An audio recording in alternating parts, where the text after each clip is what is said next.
رب دې وکړي خوشحاله روژې مو په خوله وي او ښایسته اعمال کوئ او همدارنګه نیک نیک کارونه کوئ. په دغه نیک کارونو کې زه نن ته داسې یو بهترینه نیک کار ښیم. هغه څه دي؟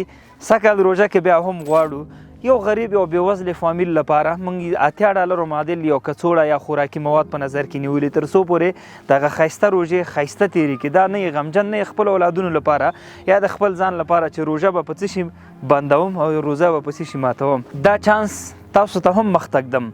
همدا اوس کوئ چې $80 یا د هغه معادل افغانۍ قمر بنسټ ته په وټساپ یا په منیګرام یا په ویسټرن یونین باندې راواستوئ یا هم زموږ آنلاین اکاونټ تاسو ته په سکرین باندې ښکاري، دته یې واستوئ او انشاءالله موږ به ستا په دغه پیسو باندې یو غریب هیوادوال ته دغه روژې میاشت کې خوراکي مواد یا خوراکي کڅوړه په واک کې ورکوو.